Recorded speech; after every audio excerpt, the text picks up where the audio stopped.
High, this is Walid. তো আজকে আমরা ঢাকা বোর্ড 26-এ আসা ফিজিক্সের এই সৃজনশীল প্রশ্নটি সমাধান করব। তো এটার ক নাম্বারে বলা হয়েছে যে বৈদ্যুতিক আবেশ কাকে বলে। তো বৈদ্যুতিক আবেশের সংজ্ঞাটি এইভাবে দেওয়া যায় যে কোনো চার্জিত বস্তুর সংস্পর্শে না এনে অন্য কোনো একটি অনাহিত বস্তুকে আহিত করার প্রক্রিয়াকে যে বৈদ্যুতিক আবেশ বলে। এটা যদি হয় চার্জিত বস্তু, এটার যে সংস্পর্শে না এনে এটার শুধু উপস্থিতিতে অন্য কোনো একটি বস্তুকে চার্জিত করার প্রক্রিয়াকে বলা হয় বৈদ্যুতিক আবেশ। এখন খ নাম্বার প্রশ্নে বলা হয়েছে বজ্রপাতের সময় প্রচণ্ড শব্দ হয় কেন, ব্যাখ্যা করো। তো এখানে যদি বজ্রপাত হয়, তো বজ্রপাতের সময় যে একটি তড়িৎ বায়ুর মধ্য দিয়ে বিভিন্ন স্থানে প্রবেশ করে, এইভাবে যায়, এইদিকে যায়, এরপরে যে একটি মেঘ থেকে অন্য মেঘেও যে চার্জ যে আদান প্রদান হয়, তো এটি তো বায়ুর মধ্য দিয়ে হয়। যে বায়ুর মধ্য দিয়ে যখন তড়িৎ প্রবাহিত হয় তখন বায়ু যে উত্তপ্ত হয়ে যে হঠাৎ করে প্রসারিত হয়ে যায় এবং পরক্ষণেই সে যে প্রসারিত গরমের কারণে, উত্তপ্ত হওয়ার কারণে যে প্রসারিত হয়, তারপর যে শীতল হওয়ার কারণে কি হয়, হওয়ার কারণে সেটি সংকুচিত হয়ে যায়। তো সংকুচিত হওয়ার ফলে আমরা যে শব্দ শুনতে পাই, যে বজ্রপাতের সময় প্রচণ্ড শব্দ হয়। এই প্রশ্নটি আমি এখানে লিখে রেখেছি, এটা আমরা সুন্দরভাবে সাজিয়ে লিখতে পারি। বজ্রপাতের সময় মেঘ থেকে বিপুল পরিমাণ তড়িৎ বা বিদ্যুৎ যখন বায়ুর মধ্য দিয়ে প্রবাহিত হয়, তখন তড়িৎ স্ফুলিঙ্গের চারপাশে বায়ু অত্যন্ত উত্তপ্ত হয়ে পড়ে। এই অতিরিক্ত তাপের কারণে বায়ু হঠাৎ তীব্রভাবে প্রসারিত হয় এবং পরক্ষণেই শীতল হয়ে সংকুচিত হয়। বায়ুর এই অতি দ্রুত প্রসারণ ও সংকুচনের ফলে একটি তীব্র কম্পন বা শব্দ তরঙ্গের সৃষ্টি হয়, যা আমরা প্রচণ্ড শব্দ বা মেঘের গর্জন হিসেবে শুনতে পাই। তো এটা আমরা এভাবেই লিখব। এখন গ নম্বর প্রশ্নে বলা হয়েছে চার্জ দুটির সংযোজক সরলরেখা বরাবর কোন অবস্থানে তড়িৎ প্রাবল্য শূন্য। তো এখানে উদ্দীপকে বলা হয়েছে +15 কুলম এবং -10 কুলম আধানের দুটি বিন্দু চার্জ 2 মিটার দূরে স্থাপন করা হলো। স্ট্যান্ড সহ দুটি ধাতব গোলক এ ও বি কে পাশাপাশি রাখা হলো। তো আমরা এটা এখানে বলা হয়েছে চার্জ দুটির সংযোজক সরলরেখা বরাবর কোন অবস্থানে তড়িৎ প্রাবল্য শূন্য হবে। তো এটা আমরা এখানে কি দেখা যাচ্ছে দেখি একটু। তো আমরা প্রথমে লিখব যে প্রথম চার্জ Q1 ইকুয়াল দেওয়া আছে +15 কুলম। তারপর লিখব Q2 ইকুয়াল দেওয়া আছে -10 কুলম। তারপর দূরত্ব দেওয়া আছে R ইকুয়াল 2 মিটার। তো এখানে যে বলা হয়েছে যে কোন স্থানে তড়িৎ প্রাবল্য শূন্য, যেহেতু চার্জ দুটি বিপরীত, তাহলে যে এদের মধ্যবর্তী জায়গায় প্রাবল্য শূন্য হবে না। প্রাবল্য শূন্য হবে যে এইটির পাশে বা এইটির পাশে। তো যে প্রাবল্য শূন্য হয় যে মানটি যে ছোটো আকারে থাকে, যে চার্জটি ছোটো থাকে, এটা 15 কুলম, এটা 10 কুলম। তো এটা আমরা লিখি যে এখানে লিখব যে যেহেতু চার্জ দুটি বিপরীতধর্মী 15 কুলম এবং -10 কুলম, তাই এদের মধ্যবর্তী কোনো বিন্দুতে প্রাবল্য শূন্য হতে পারে না। প্রাবল্য শূন্য হবে চার্জ দ্বয়ের বাইরে এবং অপেক্ষাকৃত ছোট মানের চার্জটির, অর্থাৎ -10 কুলম কাছাকাছি পাশে। এখন আমরা ধরব যে -10 কুলম চার্জ থেকে বাইরের দিকে x মিটার দূরত্বে P বিন্দুতে -10 কুলম চার্জ থেকে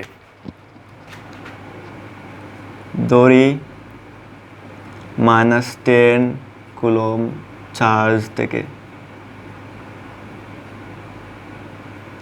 এক্স মিটার দূরত্বে পি বিন্দুতে তড়িৎ প্রাবল্য শূন্য হবে। তো এটা যদি আমরা চিত্র এঁকে বোঝার চেষ্টা করি তাহলে আমরা বুঝতে পারবো সহজে। Q1 এখানে যদি দেই Q2, এটা যদি আমরা Q0 দেই তাহলে এইটা থেকে এইটার দূরত্ব তো দেওয়া আছে উদ্দীপকে 2 মিটার, আর এখানে আমরা ধরছি আমরা x মিটার। তাহলে কিউ থেকে এই যে প্রাবল্য শূন্যের স্থান x মিটার দূরত্ব, আর Q1 থেকে এটার দূরত্ব হবে 2 + x মিটার। তো এটা তো আমরা বুঝলাম সবাই।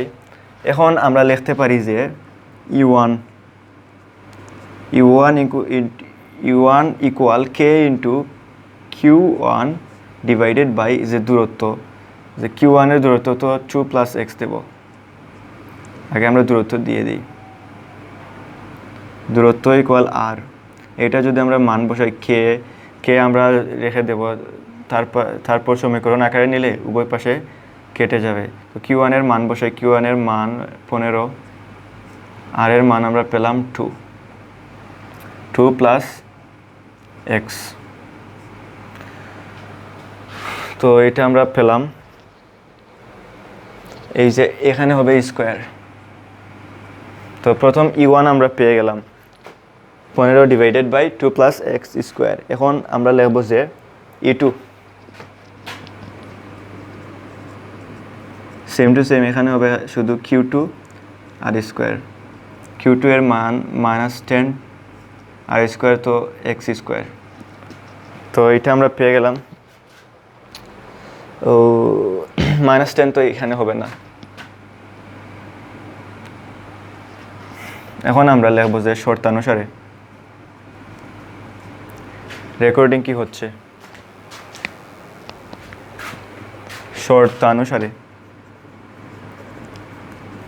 শর্তানুসারে আমরা জানি যে E1 ইকুয়াল E2।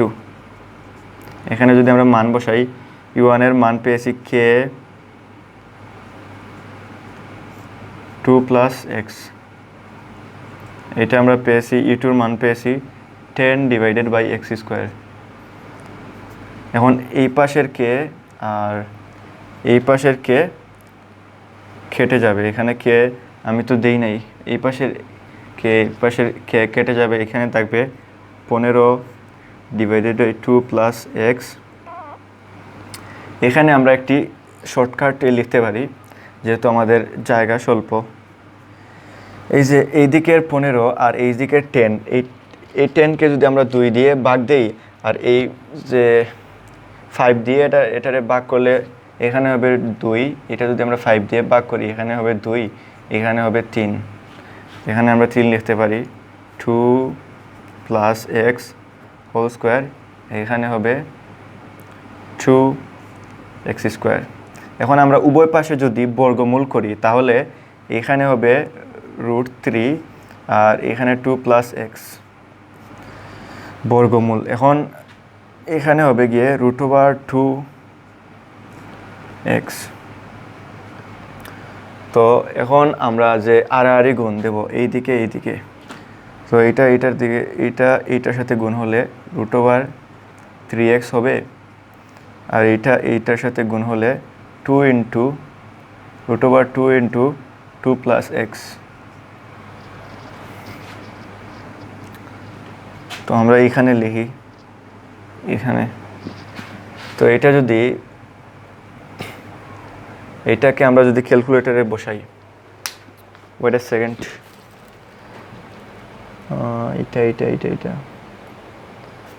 এটা আমরা সরাসরি ক্যালকুলেটরে তুলতে পারি। এইটা হবে 1.732x 1.732x। এইভাবে করলে যে আমাদের বুঝতে সুবিধা হবে। এই যে √3কে যদি আমরা ক্যালকুলেটরে বসাই তাহলে ওইটা পাবো, আর √2 যদি আমরা ক্যালকুলেটরে বসাই তাহলে 1.414 পাবো, 1.414। আর এখানে তো 2 + x রয়েছে,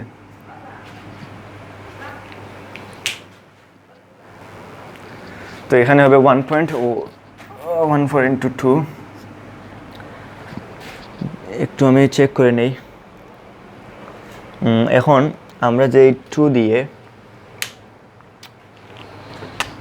1.732 এইটা দিয়ে এইটা গুণ করব, এইটার সাথে যদি এটা গুণ হয়, এটা যদি আমরা ক্যালকুলেটরে বসাই, এটা আমরা পাবো 2.828। এটা তো হবে 1.414x। এখানে কি দেখা যাচ্ছে?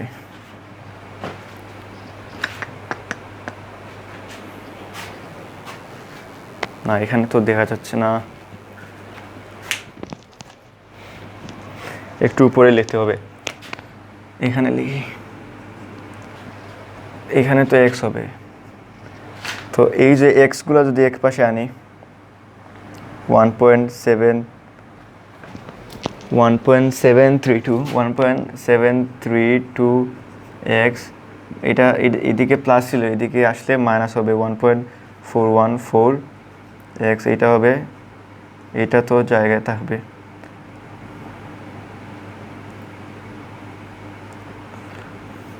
এখন আমরা এইখানে লিখি, তো এটার 1.732x থেকে -1.414 যদি আমরা বিয়োগ দেই, এখানে কি দেখতে পারছো?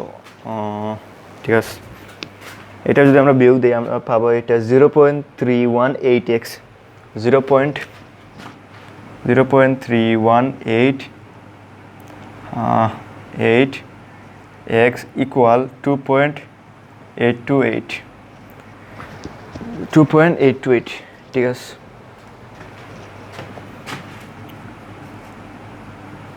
এখন এটা এইদিকে গুণ সম্পর্ক আছে, এটা যদি এইদিকে যায় ভাগ হয়ে যাবে 0.318।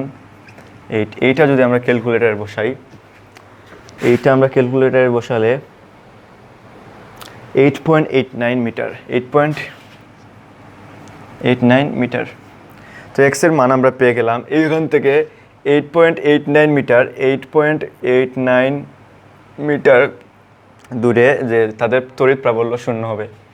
তো এই প্রশ্নটি সমাধান করতে হলে আমাদের প্রথমে উদ্দীপকে যা যা দেওয়া আছে তাই লিখব। Q1 দেওয়া আছে, Q2 দূরত্ব দেওয়া আছে r2 মিটার। এখন আমরা ধরবো যে -10 কুলম চার্জ থেকে x মিটার দূরে, এই যে 10 কুলম, এটা তো 10 কুলম চার্জ Q2, এটা থেকে x মিটার দূরে, x মিটার দূরত্বে P বিন্দুতে, এটা তো আমরা Q1 Q0 দিয়ে দিয়েছি, এটা আমরা P বিন্দু দেব, P বিন্দু। তো এটা আমরা P বিন্দু দিব। তারপর যে এখান থেকে P বিন্দুতে তড়িৎ প্রাবল্য শূন্য হবে, যে Q2 থেকে P বিন্দুতে x মিটার দূরত্বে P বিন্দুতে তড়িৎ প্রাবল্য শূন্য হবে। তাহলে এইটা থেকে এইটা দূরত্ব হবে 2 + x মিটার, আর এইটা থেকে তো এইটার দূরত্ব x মিটার। প্রথমে আমরা যে E1 নির্ণয় করব, E1 = k into Q1 √r² মান বসাবো। তারপর আমরা E2 নির্ণয় করব, k Q2 / r², তো আমরা মান বসাবো। তারপর শর্তানুসারে এইটা সমান এইটা, তো এটা যদি আমরা মান বসাই, উভয় পক্ষ থেকে k কেটে যাবে। তারপর এখানে যদি আমরা 5 দিয়ে উভয় পক্ষকে, এটা যদি আমরা 5 দিয়ে ভাগ দিই তাহলে এটা আমরা 3 পাবো। এইটাকে আমরা যদি 5 দিয়ে ভাগ দিই এটা 2 পাবো। তাহলে আমরা লিখবো যে 3/2 + x² = 2/x²। এখন উভয় পক্ষকে আমরা বর্গমূল করব, বর্গমূল মানে এইটা √ওভার।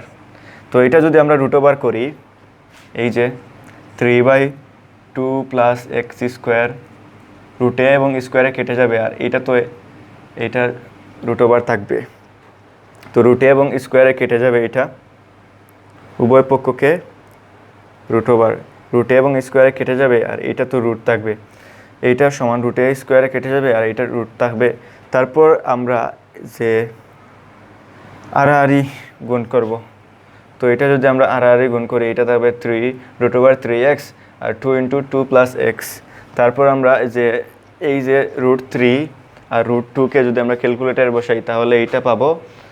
তো এখন আমরা তো যোগ বিয়োগ সবাই পারি, যোগ বিয়োগ করলে পরিশেষে আমরা x পাবো 8.89 মিটার। তো এখন আমরা এর পরবর্তী প্রশ্নটি সমাধান করব। সো এখন আমরা এর পরের প্রশ্নটি অর্থাৎ গ নম্বর প্রশ্নটি সমাধান করব। তো গ নম্বর প্রশ্নে বলা হয়েছে 15 কুলম আধান দিয়ে এ ও বি গোলকদ্বয় ভিন্ন চার্জে চার্জিত করা সম্ভব কিনা বিশ্লেষণ করো। তো এগুলা এই যে বিশ্লেষণ আমি এখানে লিখে রেখেছি। তো আসলে কি হয়, 15 কুলম এখানে বলা হয়েছে স্ট্যান্ড সহ দুটি ধাতব গোলক, স্ট্যান্ড সহ দুটি ধাতব গোলক এ ও বি কে পাশাপাশি রাখা হয়েছে। এইগুলোকে যদি আমরা এই গোলক দিই, এইগুলোকে যদি এখানে মাইনাস থাকে, এখানে প্লাস থাকে, এখানে প্লাস, এখানে মাইনাস, তো 15 কুলম চার্জ দিলে, 15 কুলম আদান দিলে এইটা এই যে এইটা পাশাপাশি এসে এই যে প্লাস এবং মাইনাস যে ভেনিশ হয়ে যাবে এবং এইটাতে শুধু মাইনাস থাকবে, এইটাতে শুধু প্লাস থাকবে। 15 কুলম আদান দিয়ে এ বি গোলক দিয়ে ভিন্ন ভিন্ন চার্জ করা সম্ভব কিনা। তো এইটা মাইনাস ঋণাত্মক হয়ে যাবে, এটা ধনাত্মক হয়ে যাবে। তো 15 কুলম আদান দিয়ে আমরা ভিন্ন ভিন্ন চার্জে রূপান্তর করতে পারবো। তো এটার বিশ্লেষণটা এখানে দেওয়া আছে। তড়িৎ আবেশ প্রক্রিয়ার মাধ্যমে 15 কুলম আদান বিশিষ্ট একটি চার্জিত বস্তু ব্যবহার করে ধাতব গোলক এ ও বি দুটি ভিন্ন চার্জে চার্জিত করা সম্ভব। কার্যপ্রণালী। তো কার্যপ্রণালী এখানে যে প্রথমে সংস্পর্শে স্থাপন, প্রথমে স্ট্যান্ডসহ ধাতব গোলক দুটিকে একে অপরের সংস্পর্শে পাশাপাশি রাখা হলো। 2 আবেশ সৃষ্টি। এবার 15 কুলম চার্জিত দণ্ড বা বস্তুটিকে এ গোলকের কাছাকাছি স্পর্শ না করিয়ে আনা হয়। আবেশের কারণে এ ও বি গোলকের মুক্ত ইলেকট্রনগুলো আকর্ষণ অনুভব করে বস্তুর কাছাকাছি চার্জিত হয়, বিপরীত চার্জ সৃষ্টি। একই সময় ইলেকট্রন ঘাটতির কারণে দূরবর্তী প্রান্তে অর্থাৎ বি গোলকের ডান পাশে সমপরিমাণ ধনাত্মক চার্জ সৃষ্টি হয়। তো এটার সম্পূর্ণ ফার্স্ট স্টেপ রয়েছে, আমি এখানে 3টা লিখলাম, এগুলো আপনারা লিখতে পারেন। তো এর পরবর্তী 2টা স্টেপ আমি একটু লিখে দিচ্ছি।